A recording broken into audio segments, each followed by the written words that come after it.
한 주간 평화하셨습니까? 오늘 예배당에 나와서 예배한 우리 모든 성도님들, 그리고 이 시간 또 영상으로 각 가정에서 또 각자의 위치에서 자리에서 예배하는 우리 모든 열방의 성도님들 가운데에 주님의 놀라운 은혜가 가득한 시간 되기를 간절히 소망합니다. 사랑하는 열방교회 성도님들은 누군가를 위해서 간절히 그리고 마음을 담아서 기도해 본 경험들이 있으실 겁니다. 어쩌면 최근 들어서도 지금도 그 마음을 가지고 기도하는 모습을 지니고 있을 것 같습니다. 처음 신앙생활을 시작했을 때는 어떻습니까? 기도하는 게 어떻게 하는지 몰라서 그저 내가 원하는 또 내가 바라는 마음의 소원만을 가지고 기도하며 나아갑니다. 하지만 점차 신앙이 성장하고 성숙될수록 나만 위해서 기도하는 것이 아니라 이제는 기도의 또 시야가 넓혀지면서 주변에 기도가 필요한 영혼들을 위해서 기도하는 모습으로 우리는 발전해 나가고 있습니다. 저도 누군가를 위해서 때로는 긴 시간 동안 기도를 하였었고, 또 때로는 이제 기도 응답이 또 빨리 돼서 또 짧은 기간 동안 기도한 그런 경험들이 있습니다. 근래에 들어서는 매일 빠지지 않고 하는 기도가 있는데요. 그것은 매일 밤 저희 딸 아이를 재우면서 하는 기도를 빼놓지 않고 거의 매일 이렇게 재우면서 기도를 하고 있습니다. 이제 어느 순간부터는 아이가 이제 말귀를 조금 알아듣기 시작한 이후부터 이제 교회에 나와서 영아부 예배를 드리고 난 이후에 어느 날부터인가는 이 아이에게 이제 제가 기도할 때 하나님 아버지 하면은 이 아이가 하던 걸 잠깐 멈추고 고사리였던 두 손을 이렇게 콕 쥐고 이렇게 가만히 있습니다. 물론 아직까지 눈은 감지 않습니다. 가만히 있습니다. 그래서 하나님 아버지 하면서 이제 기도하면서 이런저런 이제 딱 기도하고 난 다음에 예수님의 이름으로 기도드립니다. 아멘 하면은 조금 기다려주면은 이 아이도 아멘 이렇게 하면서 기도를 마무리합니다. 물론 기도를 한다고 해서 이 아이가 바로 자는 것은 아닙니다. 아멘하고 다시 뛰쳐나가서 한바탕 또 놀다가 다시 와서 잠들곤 하는데, 이 딸아이를 위한 기도는 처음 이제 저희 가정 가운데 기다렸던 이 아이가 찾아오게 된 것을 알게 된 그 순간부터 정말 그날부터 이제 아내의 배를 만지면서, 아직 배도 나오지 않았지만 배를 만지면서 그렇게 기도하면서 시작되었습니다. 짧게는 30분 동안 기도도 하고 얘기도 하고, 또 길게는 1시간도 넘게 그때 같이 누워가지고 배를 만지면서 이런저런 얘기를 했던 기억이 납니다. 딸 아이가 이제 태명이 봄에 태어날 거기 때문에 봄이라고 이제 지었습니다. 그래서 봄아 하면서 이제 막 아빠야 하면서 뭐 듣는지는 모르겠지만 이런저런 얘기를 굉장히 많이 했습니다. 그래서 아빠는 너가 행복한 아이가 되었으면 좋겠어. 아빠는 너가 하나님과 사람들에게 사랑받는 아이가 되었으면 좋겠어. 누구보다 이 세상에서 정말 행복한 삶을 살아가기를, 정말 그렇게 살아가기를 간절히 원해라고 기도도 하고, 또 이제 막 너가 태어나면은 아빠랑 엄마랑 이것도 먹으러 가고 저것도 하라고 하고 막 이런 시시콜콜한 이야기들을 굉장히 많이 했습니다. 태어난 이후에도 이제 이 아이를 놓고 기도할 때 때로는 안고 기도할 때도 있고, 때로는 손을 잡고 기도할 때도 있고, 때로는 머리에 손을 얹고 기도할 때도 참 많이 있습니다. 누가 시킨 것은 아니죠. 이것이 정말 뭐 아이에게 어떤 것이 좋아가지고 어디서 배운 것도 아니고 그냥 자연스럽게 아내의 뱃속에 아이가 생겼다는 것을 안 그 다음부터 자연스럽게 그렇게 하기 시작했습니다. 그저 이 아이 존재 그 자체를 사랑하기 때문에 매일 밤 그리고 수시로 이 아이를 붙잡고 기도도 하고 이야기를 하고 있습니다.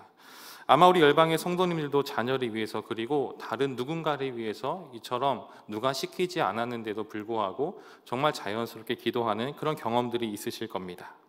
또 그렇게 기도하고 있으실 겁니다.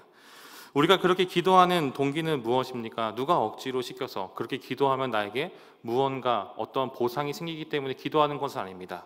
자연스럽게. 왜죠? 그 존재 자체를 사랑하기 때문에. 그를 향한 그 마음, 정말 하나님 아버지 그 마음이 우리 마음 가운데 들어왔기 때문에 우리는 자연스럽게 그렇게 기도한다라는 것입니다. 오늘 우리가 읽은 이 골로새서 본문을 보게 되면은 사도 바울에게도 이러한 사랑의 마음이 있음을 우리는 볼 수가 있습니다. 우리가 저번 골로새서 첫 번째 시간을 가지면서 이렇게 얘기를 좀 나눴었죠. 골로새 교회는 사도 바울이 직접적으로 개척한 교회가 아니었습니다. 에바브라라는 사람을 통해서 교회가 개척이 되었고, 이 교회가 정말 건강하게 성장하고 있다는 소식이 바울에게 들렸고, 또 그와 동시에 이 교회 안에 다가온 이 어려움 가운데 어떻게 해결할지 모르는 그 상황 가운데 바울이 편지를 쓴 것이 오늘 이 골로새서입니다. 사도 바울은 이 골로새 교회를 직접 개척하지 않았습니다. 그리고 직접적으로 그의 손길이 미친 것도 아니었습니다. 그러나 우리는 사도 바울이 골로새 교회를 개척하지 않고 정말 그가 어떤 전도 여행을 통해서 직접적으로 그들 가운데 함께 했던 것은 아니지만, 하지만 바울은 이 골로새 교회 성도를 그 누구보다 사랑하고 있다는 것을 알 수 있습니다. 오늘 본문 9절 말씀 한번 같이 보시겠습니까? 우리 중간까지만 같이 읽도록 하겠습니다. 시작. 이로써 우리도 듣던 날부터 너희를 위하여 기도하기를 그치지 아니하고 구하노니. 사도 바울은 그들을 위해서 기도하기를 그치지 아니하고 구하노니, 기도했다라고 말하고 있습니다. 이 말은 사도 바울이 그들의 소식을 들은 그때부터 그들을 위해서 끊임없이 기도하고 있다는 말인데, 언제부터 이 기도가 시작되냐면 바로 이로써 우리도 듣던 날부터라고 말하고 있습니다. 사도 바울은 골로새 교회 소식을 들었습니다. 정말 이 골로새라는 지역의 한 교회가 설립되었는데 굉장히 잘 자라고 있다라는 소식을 전해 들었습니다. 지난 시간 함께 나누었던 이 3절부터 6절에 보면은 골로새 교회가 어떻게 성장하고 있었는지를 바울은 짧게 언급을 하고 있습니다. 골로새 교회는 그리스도 예수에 대한 그 안에서 믿음을 가지고 있었고, 성도 간의 사랑을 가지고 있었고, 또 하늘에 소망을 두고 소망을 품고 나가는 그런 모습을 지니고 있습니다. 그로 인해서 이들은 복음의 말씀을 듣고 깨닫고, 그리고 그것을 삶으로 정말 드러내는, 열매를 맺어가는 그런 모습을 지니며 살아가고 있었습니다. 바울은 이들의 이러한 모습들을 전해 들었고, 그리고 그 소식을 듣던 날부터, 그들이 건강히 성장하고 있다는 그 소식을 듣던 날부터 매일 끊임없이 그들을 위해서 기도하였습니다. 왜 바울은 이들을 위해서 매일 쉬지 않고 기도했던 것입니까? 가장 먼저는 앞서 말씀드렸던 것처럼 그들을 사랑하기 때문에 그들을 위해서 기도했던 것이고, 또 그리고 이제는 거기서 멈추는 것이 아니라 이 골로새 교회에 정말 이제 주님을 믿기 시작한 이 형제 자매들이, 주 안에 하나 된 이 형제 자매들이 정말로 그 주의 자녀다운 모습으로 건강하게 더욱더 성장하기 바라는 그런 마음을 가지고 매일같이 주 앞에 기도하고, 또 그들 가운데 이 편지를 통해서 권면하고 있는 것입니다. 그래서 오늘 우리가 읽은 이 9절부터 12절 내용을 살펴보면 사도 바울은 골로새 교회 성도를 위해서 매일같이 끊임없이 기도하는데, 그 기도의 내용이 무엇인지 우리 크게 4가지로 이렇게 나눠서 살펴볼 수가 있습니다. 오늘 이 설교 시간에는 그 4가지 기도 제목을 함께 또 살펴보면서 우리는 어떤 마음과 어떤 모습으로 나가는지를 함께 살펴보았으면 좋겠습니다. 그래서 건강한 교회로, 그리고 건강한 성도로 우리가 성장하기 바라는 사도 바울의 마음이 골로새 교회를 넘어서 오늘 살아가는 우리 모두에게, 또 열방 가운데에 정말 그대로 또 임하는 은혜가 있기를 소망합니다. 첫 번째 기도 제목은 하나님의 뜻을 알아가라는 것입니다. 여러분 이제 9절 중간 뒷부분부터 같이 한번 읽어보도록 하겠습니다. 시작. 너희로 하여금 모든 신령한 지혜와 총명의 하나님의 뜻을 아는 것으로 채우게 하시고. 아멘. 사도 바울은 골로새 교회 성도들에게 어떻게 말하고 있습니까? 그들의 지혜와 총명에 하나님의 뜻을 아는 것으로 채우게 되기를 기도하고 있다라고 말하고 있습니다. 당시 이 사도 바울과 이 골로새 교회 성도들이 살던 시대는 우리가 정말 잘 아는 것처럼 로마 시대였습니다. 그 당시 거대한 제국을 지배하는 세력은 로마인이었지만, 하지만 이 나라를 지배하고 있는 그들의 정신, 그 근간은 로마가 아닌 바로 고대 그리스의 문화와 철학이 그들을 지배하고 있었습니다. 여전히 고대 그리스의 이 철학자들, 이 철학 사상들이 그들의 내면권에 깊이 자리 잡고 있어서 정말 그들의 정신을 통해서 사람들이 살아갔다라는 것이죠. 고대 그리스의 철학자들은 한 곳에 정착해서 정말 토론하는 것이 아니라 제국 곳곳을 이리저리 왔다 갔다 하면서 그 사람들에게 자신이 탐구하고 연구했었던 이 철학의 진리를 전파하고, 정말 그것을 정말 서로도 토론함으로써 서로가 이런 지혜를 쌓는 그런 일들을 행했다라고 합니다. 초기 철학자들은 이 세상의 본질이 무엇인가, 이 세상의 근원이 어디에 있는가에 대해서 초점을 맞췄다라고 말하고 있습니다. 이 세상의 근원은 어디인가? 누군가는 물이라고 대답했었고, 누군가는 공기라고도 주장을 했습니다. 이렇듯 저마다 각자가 생각하는 정말 이 세상의 본질이 무엇인가, 무엇으로부터 이 세상이 시작되었는가라는 그런 탐구를 했다라는 것이죠. 하지만 이후의 철학의 관심은 이러한 자연계에서 인간계로 넘어오게 됩니다. 철학자들은 본격적으로 인간에 대해서 탐구하기 시작합니다. 인간의 목적은 무엇인가? 정말 인간이 추구해야 될 것은 무엇인가, 무엇이 가장 고귀한 것인가에 대해서 끊임없이 탐구하기 시작합니다. 이것을 바로 최고선이라고도 하는데요, 인간에게 있어서 가장 높은 도덕적 이상, 가치가 무엇인지를 끊임없이 토론을 합니다. 그래서 우리가 한 번쯤은 들어보았을 아리스토텔레스라는 철학자는 최고의 선을 바로 행복이라고 여겼습니다. 행복을 추구하는 것이 바로 인간의 가장 고귀한 높은 도덕적 이상이다라고 말했습니다. 또 어떤 학파들은 그것이 아니다, 인생은 한 번이기 때문에 정말 이 땅을 살아갈 때에 정말로 마음껏 즐기며 살아가는 쾌락을 추구해야 된다라고 말하기도 했습니다. 즉 학파마다, 철학자마다 각자의 주장과 생각을 가지고 그것이 진리라고 여기면서 끊임없이 토론하는 그런 모습이 이 당시 시대 가운데 있었다라는 것이죠. 그런 배경 속에서 오늘 사도 바울이 골로새 교회 성도들에게 정말 주님을 구주로 영접하고 이제 복음을 접하고 신앙이 막 자라기 시작한 이 골로새 교회 성도들에게 당부하고 요청하는 것은 무엇입니까? 사람들이 저마다 탐구하고 추구하는 지혜와 총명에 그들과 똑같은 세상적인 지식을 견주면서 토론하면서 쌓아가는 것이 아니라 하나님의 뜻을 아는 것으로 채우라라고 말하고 있습니다.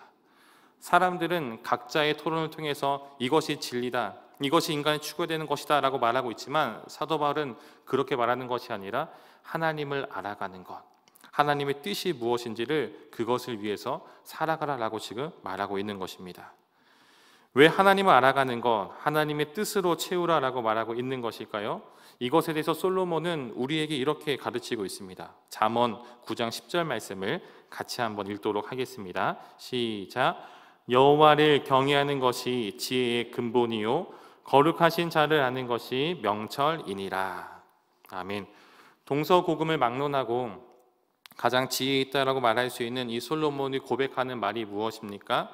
지혜의 근본은 어느 사람에게 혹은 어떤 학문에 있는 것이 아니라 하나님을 경외하는 것, 즉 지혜의 근본은 하나님 그 자체에 있다라고 지금 말하고 있습니다. 더 나아가 사도 바울은 로마서 12장 2절 말씀에서 이렇게 말하고 있죠. 이어서 같이 한번 읽도록 하겠습니다. 시작.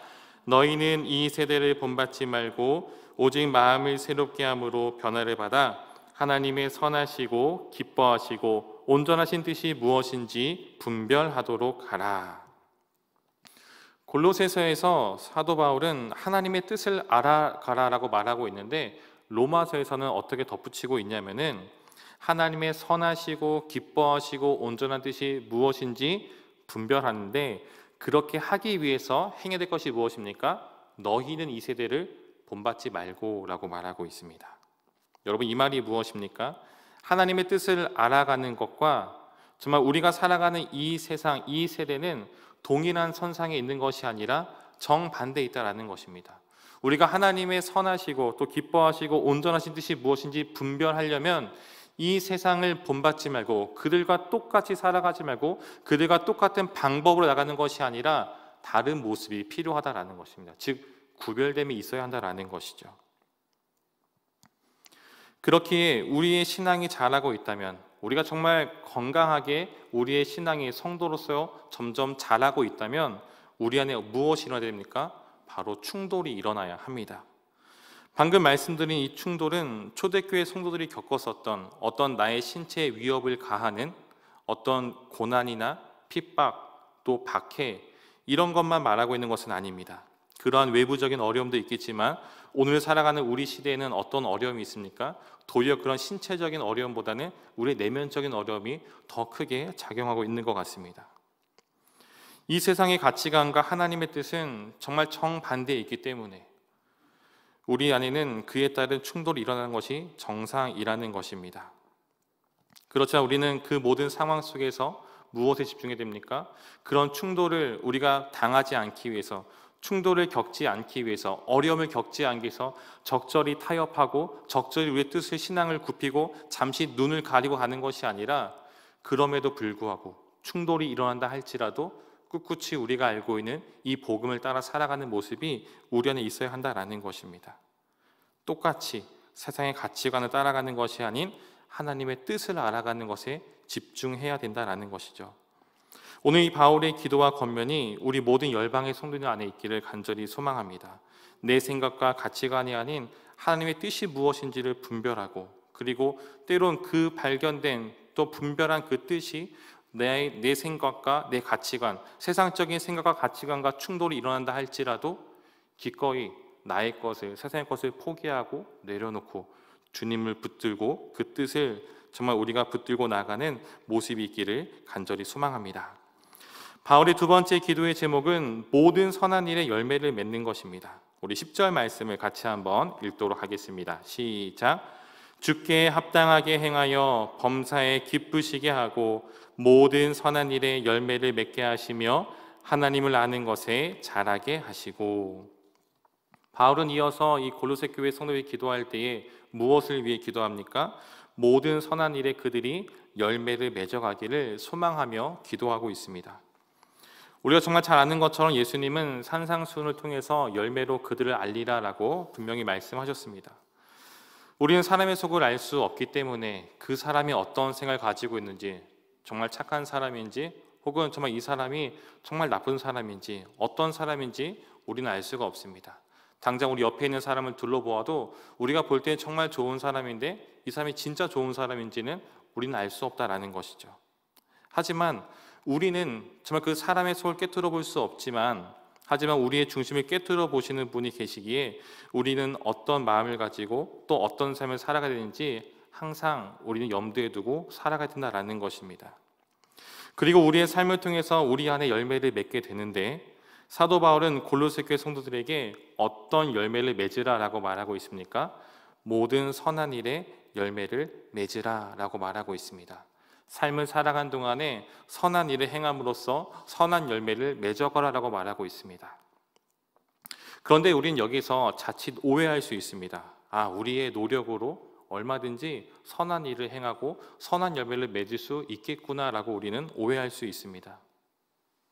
하지만 바울은 10절 이 앞부분에 보게 되면은 이렇게 말하고 있는데, 우리 다시 한 번 더 10절 말씀을 다시 한번 보도록 하겠습니다. 제가 읽어드리겠습니다. 주께 합당하게 행하여 범사에 기쁘시게 하고 모든 선한 일에 열매를 맺게 하시며 하나님을 아는 것에 자라게 하시고. 모든 선한 일에 열매를 맺게 하는데 그 앞에 어떤 말이 있습니까? 주께 합당하게 행하여 범사에 기쁘시게 하고 라는 말이 있습니다.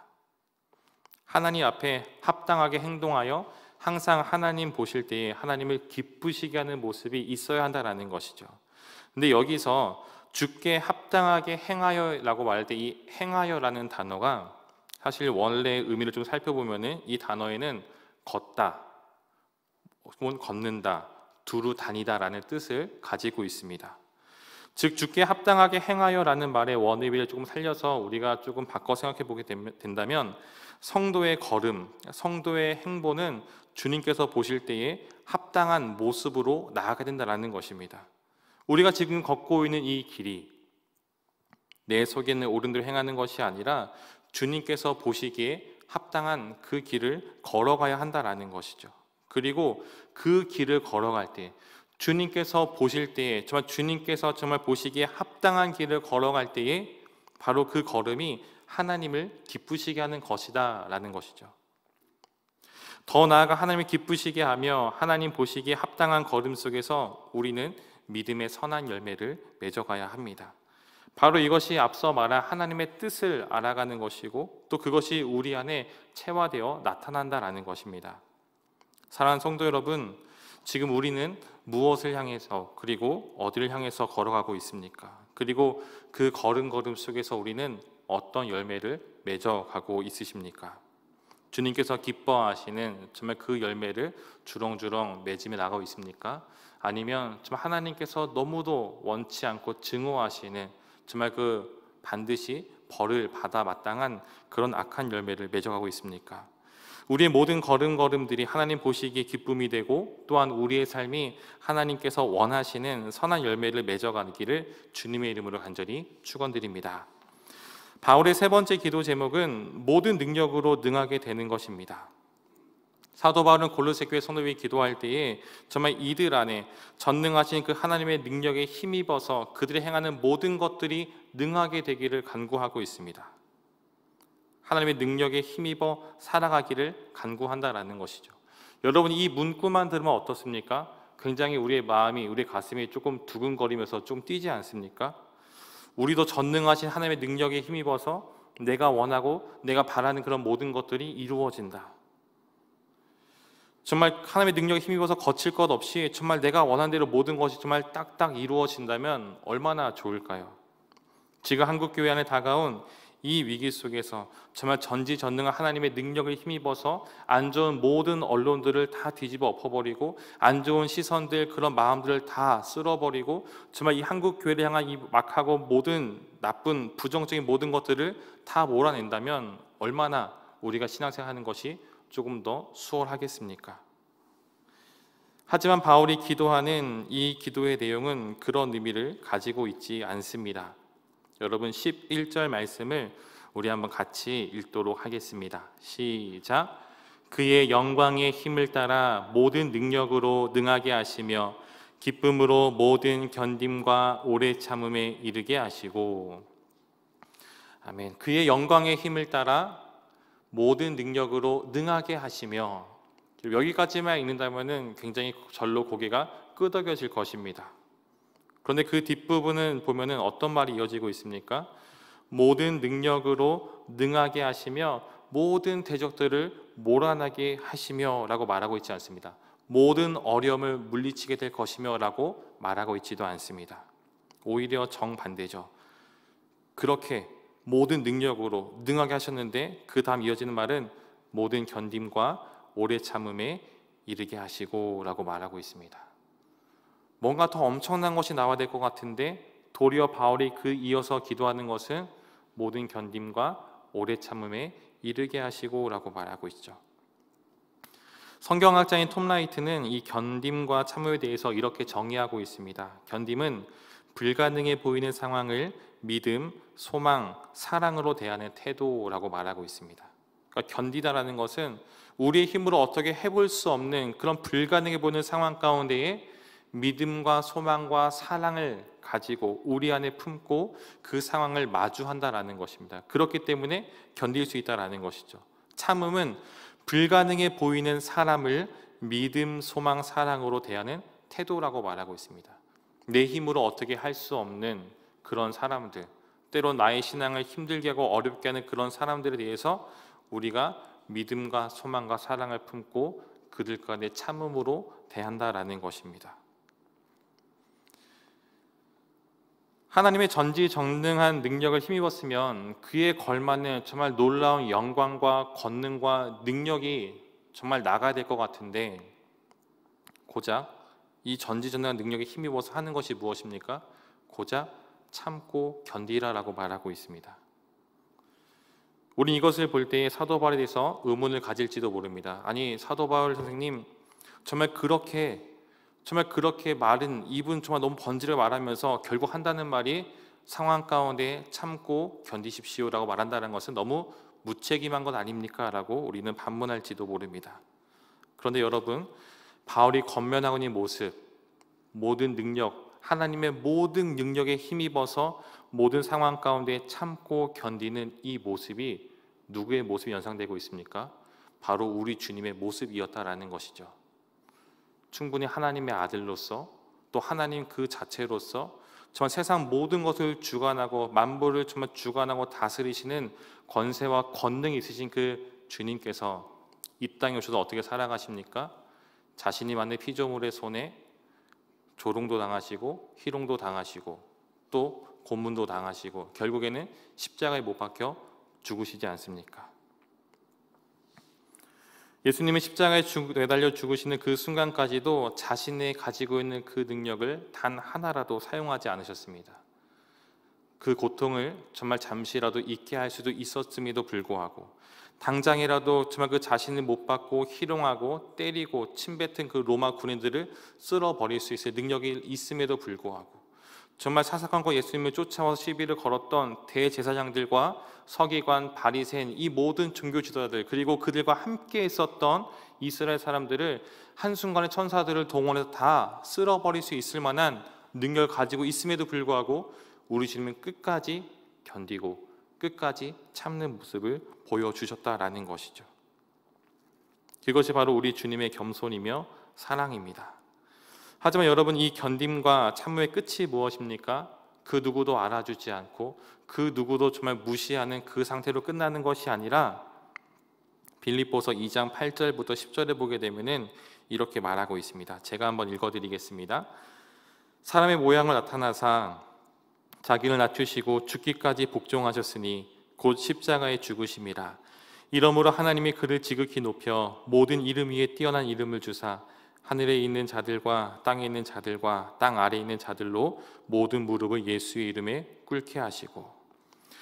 우리 주님께서는 정말 끝없이 겸손하고 낮아지고 또 낮아지셨는데, 그 결과가 낮아진 것에서 끝나는 것이 아니라 하나님께서 그 주의 이름을 세상 그 어느 이름보다 높이 들려주신다라는 것이죠. 여러분, 성도가 이 땅을 살아가면서 끝까지 견디고 끝까지 참을 수 있는 것은 무엇입니까? 그 모습이 세상의 눈으로 바라볼 때는 정말 어리석어 보이고 정말 미련해 보이고 왜 저렇게 살까라는 그런 말을 들을지언정, 하지만 그 상황 가운데 여전히 우리를 지켜보고 있는 분이 계시다라는 거죠. 그렇기 때문에 성도는 견딤과 참음에 있어서 정말 고통스럽고 처절하게 울부짖는 것이 아니라 도리어 그 상황 가운데서 기뻐할 수 있고 감사할 수 있다라는 것입니다. 사랑하는 성도 여러분, 우리가 신앙생활을 하다 보면은 때때로 굉장히 억울한 일을 당할 때도 있습니다. 또한 최근 한국교회를 향한 또 여러 가지 그런 사건과 이슈들로 인해서 이 한국교회 향한 시선이 곱지 않다라는 것도 점점 더 피부로 와닿는 것 같습니다. 사도 바울은 오늘 우리가 권면하고 있습니다. 기쁨으로 모든 견딤과 오래 참음에 이르라. 내 힘으로 하는 것이 아닙니다. 내가 참을 수 있기 때문에, 내가 견딜 수 있기 때문에 견딜 수 있을 만큼 견디는 것이 아니라 하나님의 능력에 힘입어서 우리가 모든 상황 가운데 끝까지 견디고 끝까지 참는 모습이 있어야 한다라는 것이죠. 바로 여기에 우리 그리스도인들의 능력과 신비가 있는 것 같습니다. 세상 사람과 똑같이 정말 악을 악으로 갚는 것이 아니라, 정말 눈에는 눈, 이에는 이로 대응하는 것이 아니라, 그들과 똑같은 모습과 방식대로 나가는 것이 아니라, 그들은 우리를 박해하고 우리에게 정말 잘못된 프레임을 씌우고 정말 우리를 모욕하고 우리를 겁주고 겁박한다 할지라도, 그들은 그렇게 한다 할지라도 우리는 주님을 믿으면서 끝까지 견디고 오래 참는 모습. 그리고 왜 그렇게 할 수 있습니까? 내가 갚는 것이 아니라, 우리는 그저 악을 악으로 갚는 것이 아니라 선으로 악을 이기는, 내가 싸우는 것이 아니라 그 모든 문제조차도 우리 주님께 내어드리고 맡겨드림으로써 우리 주님께 대신 해결하시고 일하시는 것을 잠잠히 바라볼 수 있다라는 것입니다. 그렇기 때문에 오늘 우리에게도 이 땅을 살아가는 동안에 굉장히 억울하고 답답한 일이 다가올 수 있습니다. 얼마든지요. 굉장히 억울하죠. 답답하죠. 언제 이 상황이 끝나게 될 것인가? 언제 내가 이 예수 믿는 것이 정말 마음 편히 교회 다닐 수 있을까라고 되물을 수 있을지도 모릅니다. 하지만 그 상황 가운데 우리와 함께 하실 그 주님을 믿으며 나아갈 때, 견딘과 참으며 나아갈 때에 우리 주님께서 우리와 함께 하시고 또한 그 모습을 통해서 주의 놀라운 능력을 경험하는 우리 모두가 되기를 소망합니다. 마지막 네 번째 기도의 제목은 하나님 아버지께 감사하는 것입니다. 여러분 12절 말씀을 같이 한번 읽도록 하겠습니다. 시작. 우리로 하여금 빛 가운데서 성도의 기업의 부분을 얻기에 합당하게 하신 아버지께 감사하게 하시기를 원하노라. 마지막으로 바울은 어떻게 기도하고 있냐면은 골로새 교회 성도들에게 하나님께 늘 감사하는 삶을 살아가기를 기도하며 권면하고 있습니다. 여러분 12절 앞부분을 보게 되면은 왜 하나님께 감사할 수 있냐면은 가장 먼저 하나님께서 우리를 빛 가운데로 부르셨기 때문이라고 말하고 있습니다. 우리 에베소서 5장 8절 말씀 보게 되면은 이렇게 말하고 있습니다. 너희가 전에는 어둠이더니 이제는 주 안에서 빛이라. 빛의 자녀들처럼 행하라. 여러분 이 말이 무엇입니까? 너희가 전에는 어둠이더니 이제는 주 안에서 빛이라. 빛의 자녀들처럼 행하라. 바로 하나님께서 우리를 구원해 주셨다라는 말이죠. 이 말씀 하나만으로도 우리가 이전에는 어둠의 자녀였고 어둠의 자식이었고 본질상 진노의 자식으로서 죽을 수밖에 없고 멸망받아 마땅한 그런 존재들이었지만, 하지만 그런 우리를 하나님께서 그의 피로써 우리를 속량하시고 대신 그 죄값을 치르시고 우리를 사심으로 말미암아서 이제는 우리가 더 이상 어둠에 거하는 것이 아니라 빛의 자녀로서 빛에 거하는 모습으로 변하게 되었습니다. 이 사실 하나만으로도, 우리를 구원하신 이 사실 하나만으로도 우리는 충분히 감사하고 충분히 우리는 주 앞에 기뻐할 수 있다라는 것이죠. 정말 죽을 수밖에 없는 죄인을 구원하신 그 은혜, 이것만 생각해도 우리 안에 정말 이 기쁨과 감사가 흘러나야 한다라는 것입니다. 그런데 이것만이 아니죠. 오늘 사도 바울의 권면을 보게 되면은 이 구원을 주신 것만으로도 우리에게 충분한 이 평생의 감사의 제목이 되는데, 더 나아가 무엇을 주시냐면은 성도의 기업의 부분을 얻기에 합당하게 하셨다라고 말하고 있습니다. 우리는 그저 정말 천국의 끄트머리, 그 가장자리에 이를 수 있다면 그것만으로 너무도 감사한데, 하지만 하나님께서 어떻게 하십니까? 그런 우리에게 성도의 기업을, 그 영광을 우리 가운데 주시겠다라고 말씀하십니다. 주인의 상에서 떨어진 부스러기를 먹는 것만 감사한 우리를 기꺼이 그 주인의 상으로 올려주셔서 같이 먹게 하시는 그 은혜를, 정말 그 우리에게도 그 천국을 상속받을 수 있는 그 은혜를 주시겠다라고 지금 말하고 있는 것이죠. 그렇기 때문에 사도 바울은 골로새 교회 성도들에게 늘 감사의 삶을 살아갈 것을 기도하고 권면하고 있는 것입니다. 사랑하는 성도 여러분, 얼마나 감사하면서 살아가고 있습니까? 지난 시간 돌아볼 필요도 없습니다. 오늘 하루 정말 아침에 눈을 뜨고 일어나서 지금 이 시간까지 여러분들 이 하루를 지나면서 얼마나 감사하면서 살아오셨습니까? 얼마나 하나님의 은혜에 기뻐하면서 정말 그 기쁨 가운데 오늘 하루를 보내셨습니까? 이 말씀을 앞에서 전하는 저도 아침에 일어나자마자 기쁘고 상쾌한 모습으로 하나님 감사합니다라고 일어나는 것이 아니라 굉장히 짜증이 섞인 모습으로 일어났습니다. 왜냐하면 제가 알람 맞춘 그 시간보다 훨씬 더 빠른 시간에 제가 너무도 사랑하는 그 딸아이가 저를 찰싹찰싹 때리면서 계속 일어나를 깨웠기 때문에 아침에 기분 좋게 일어난 것이 아니라 굉장히 기분 나쁘게, 또 아이에게 살짝 짜증도 냈습니다. 이렇듯이 여러분 어떻습니까? 우리 안에 항상 기쁨과 감사가 넘쳐야 되는데, 하지만 우리는 내 안에 있는 이 감정 하나조차도 다스리지 못해서 순간순간 이 감사를 잃어버리는 놀라운 능력들을 가지고 있는 존재가 바로 우리들입니다. 하나님 우리를 빛 가운데로 부르시고 성도의 기업의 부분을 주시고 정말 그로 인해서 우리 안에 평생 감사의 제목을 주셨는데, 우린 너무도 연약하여서 그 감사를 잃어버릴 때가 많이 있다라는 것이죠. 그렇기 때문에 사도 바울은 우리를 구원하신 주의 은혜를 기억하면서 날마다 그 주 앞에 기뻐하고 감사하는 모습을 가지라라고 지금 말하고 있는 것입니다. 그렇기 때문에 오늘 우리에게도 동일하게 이 은혜를 기억하면서 구원의 기쁨과 은혜 속에서 정말 충분히 감사하는 모습이 우리 안에 일어나기를 간절히 소망합니다. 결국 사도 바울이 네 가지 기도의 제목들이 주는 메시지가 무엇입니까? 하나님의 뜻을 알고 모든 선한의 열매를 맺고 견딘과 참음에 이르고 또 하나님께 감사하며 기뻐하는 삶을 살아가는 것. 결국 이러한 삶을 살아가기를 정말 사도 바울이 권면하고 있고 그들을 기도하고 있는 것, 이렇게 살아간다라는 것은 세상과 구별된 삶을 살아가라라는 것입니다. 세상의 풍조와 가치관에 물들어서 그들과 똑같이 죄를 끊임없이 상생하는 그런 모습이 아니라, 세상은 하나님과 정반대 방향으로 가고 있지만, 죄를 만들며 나가고 있지만, 우리 성도들은 이 땅에서 그들과는 다른 모습으로 살아가야 한다라는 것입니다. 사랑하는 성도 여러분, 우리가 이 땅을 살아가고 있습니다. 그렇지만 이 땅을 살아가면서 우리 스스로 우리의 입술로 나는 그리스도인이야, 나는 교회 다니는 사람이야 라고 말하면서 여전히 우리의 삶이 믿지 않는 세상의 사람들의 삶과 비교해 보았을 때 전혀 다른 점이 느껴지지 않는다면, 정말 그들과 어떤 차별점과 구별점을 찾아볼 수가 없다면, 우리는 정말 과연 누가 우리의 모습을 보고 그리스도인이야 라고 말할 수가 있겠습니까?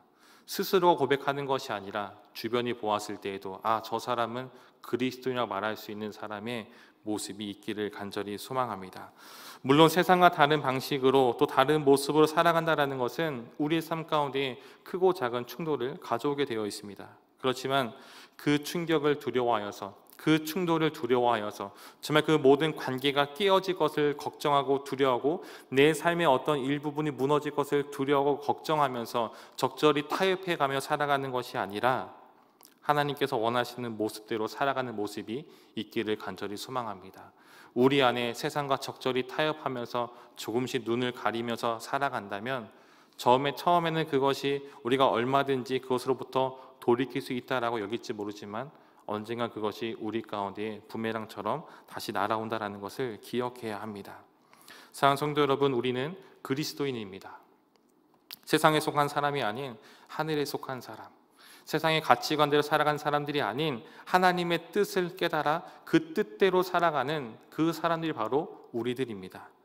비록 지금 우리가 정말 이 땅을 살아가고 있지만은 세상을 살아가는 사람들처럼 똑같이 그들과 같이 이 땅을 살아가지만 하지만 우리가 돌아갈 그 본향을 꿈꾸면서 우리 주님께 계신 저 천국을 바라보면서 세상과 구별된 모습으로 살아가는 그런 모습이 있기를 간절히 소망합니다.